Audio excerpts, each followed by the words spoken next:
Bonjour à toutes et à tous, bienvenue sur votre chaîne d'information régionale. Merci d'être en notre compagnie. Voici sans plus attendre l'événement de cette semaine, Sérimania. Hier à Lille, c'était la star américaine, l'actrice Uma Thurman, qui a électrisé le festival et la population à son arrivée dès la gare Lille-Flandre jusqu'à sa masterclass dans l'après-midi.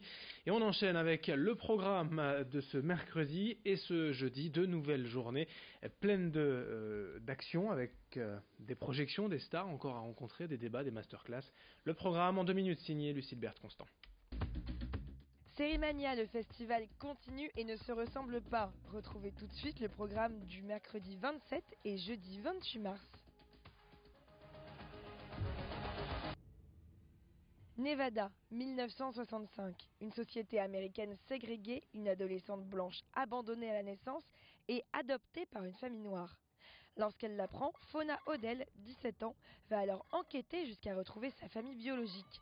Elle découvre alors que son grand-père est le suspect numéro 1 dans une affaire de meurtre. Une série à découvrir pour la première fois en France, mercredi à 17h à l'UGC Ciné-Cité.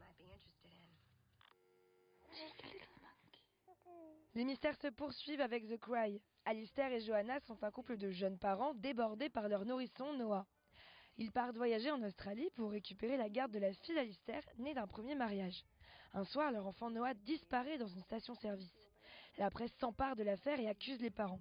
Mais une question demeure, qu'est-il arrivé à Noah? Un mystère à découvrir au Majestic, mercredi à 17h30. Pour les 30 ans d'Alaska, on fait quoi?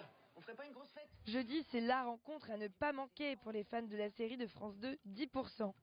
Le casting des agents sera présent pour rencontrer leurs admirateurs. Cette série présente la vie de l'agence artistique d'acteurs ASK. Dans les saisons précédentes, Jean Dujardin, Monica Bellucci, Guy Marchand ou encore Lynn Renaud y ont joué leur propre rôle. Les agents Mathias Barneville, Gabriel Sarda, Arlette Azemar ou encore Camille Valentini seront présents à 14h à l'UGC Ciné-Cité. Jeudi sera décidément placé sous le signe des rencontres fortes. Toujours à l'UGC Ciné-Cité à 16h30, les créateurs de la série Black Mirror donneront une masterclass. Charlie Brooker et Annabelle Jones, scénaristes et productrices, rencontrent un énorme succès international avec leur série. Chaque épisode a une histoire, un casting et une réalité différente, mais toujours avec un point commun, raconter une réalité où la technologie, poussée à son extrême, peut être notre meilleur ennemi, mais très souvent notre pire ennemi. Les récompenses pleuvent pour cette série de Netflix qui nous amène à réfléchir sur la société et notre mode de vie. Une rencontre à ne pas manquer. Vous ne maîtrisez pas.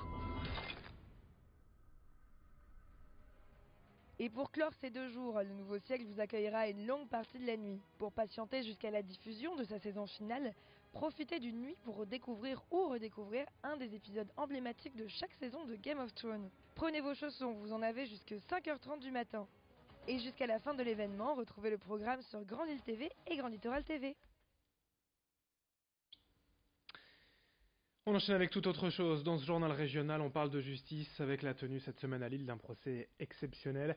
En 2016, un vaste trafic de stupéfiants avait été démantelé dans la métropole lilloise. De nombreuses personnes avaient été arrêtées. Une histoire digne des scénarios de films et de séries que va nous raconter Xavier Sili. C'est un procès hors norme qui se tient ici au tribunal correctionnel de Lille depuis lundi. Un procès hors norme, pourquoi? Eh bien parce que jusqu'à la fin de la semaine, ce ne sont pas moins de 20 suspects qui comparaissent dans le cadre d'une affaire de trafic de stupéfiants en bande organisée. Alors le procès se tient malgré l'absence, il faut le noter, de 3 principaux suspects, soupçonnés d'ailleurs d'être à la tête de ce réseau. Pour rappel, l'affaire date de janvier 2016 quand la police découvre un trafic à Lille Sud, un trafic de stupéfiants avec tout un groupe de personnes dont le train de vie rempli de voyages dans des destinations de rêve, de voitures de luxe ou encore d'investissement immobilier, eh bien, ne correspond pas à la catégorie sociale des prévenus.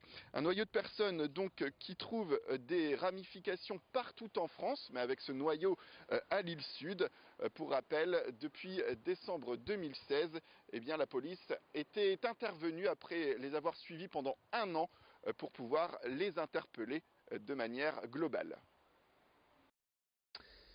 Toute autre chose encore dans ce journal, puisque l'on va évoquer cette actualité à l'hôpital privé de Villeneuve-d'Ascq. Une fois par mois, une psychologue clinicienne intervient auprès de femmes enceintes et des familles qui vont accueillir un nouvel enfant pour les aider à préparer cette nouvelle arrivée. Comment l'expliquer au grand frère ou à la grande sœur? Le secret, c'est bien sûr de communiquer. Il faut suivre le rythme des aînés, ne pas idéaliser la rencontre. L'arrivée d'un nouveau bébé, d'un petit frère ou une petite sœur, c'est souvent un cataclysme émotionnel. Il est donc important de laisser les enfants s'adapter, les guider dans leurs émotions. Depuis plusieurs mois maintenant, à raison d'une dizaine de familles par séance, ces psychologues cliniciennes aident et font bénéficier de leurs conseils ces mères et ces pères, parfois inquiets de voir la fratrie s'agrandir. Explication au micro de Vincent Vieillard. Ce qui est important, c'est vraiment laisser un espace de communication ouvert où les enfants peuvent s'exprimer. On peut utiliser des supports comme les livres qui sont très bien faits.